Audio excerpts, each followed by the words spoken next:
கர்த்தராகிய இயேசு கிறிஸ்துவின் இனிய நாமத்தினாலே அன்பின் இனிய நல்வாழ்த்துக்களை அனைத்து அன்பு உறவுகளுக்கு மகிழ்ச்சியோடு தெரிவித்துக் கொள்கிறேன். இன்றைய கர்த்தருடைய திருவார்த்தை எரேமியா 31:25. நான் விடாய்த்த ஆத்துமாவை சம்பூர்ணமடைய பண்ணி தோய்ந்த எல்லா ஆத்துமாவையும் நிரப்புவேன். அன்புக்குரியவர்களே, இவ்வாண்டு சம்பூர்ணத்தின் ஆண்டு. நம்மை அவருடைய சம்பூர்ணத்தினால் நிரப்பி மன நிறைவை கொடுத்து இழந்த எல்லாவற்றையும் திரும்ப கொடுத்து மறுவாழ்வை அளித்து குறைவில்லாமல் பூரணமாய் நிச்சயமாய் கர்த்தர் நம்மை நடத்துவார்.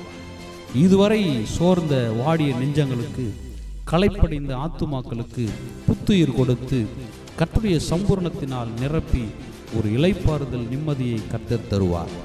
இதுவரை திருப்தி இல்லா வாழ்க்கையில் இருந்திருக்கலாம், ஒரு பரம திருப்தியை, முழு நிறைவை கர்த்தர் தருவார். என் ஜனங்கள் நான் அளிக்கும் நன்மையினால் திருப்தி ஆவார்கள் என்று கர்த்தர் திருவுளப்பற்றுகிறார்.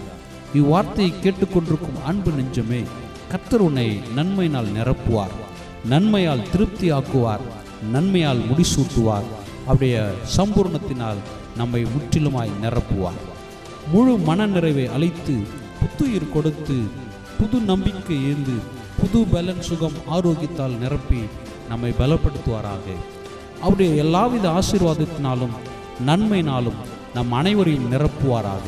கர்த்தரை நம்பி இருக்கிறவர்களை ஒரு நாளும் வெட்கமடைய விடவே மாட்டார். என் ஜனங்கள் ஒருபோதும் வெட்கப்பட்டு போவதில்லை. கர்த்தருடைய ஜீவனுள்ள வார்த்தையை நம்புவோம், விசுவாசிப்போம். ஆம், கர்த்தர் நம்மை ஆசீர்வதித்து காக்க கடவர்.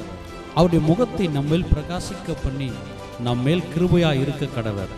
கர்த்தர் தம்முடைய முகத்தை நம்மேல் பிரசன்னமாக்கி நமக்கு சமாதானத்தையும் சந்தோஷத்தையும் கட்டளையிடுவாராக.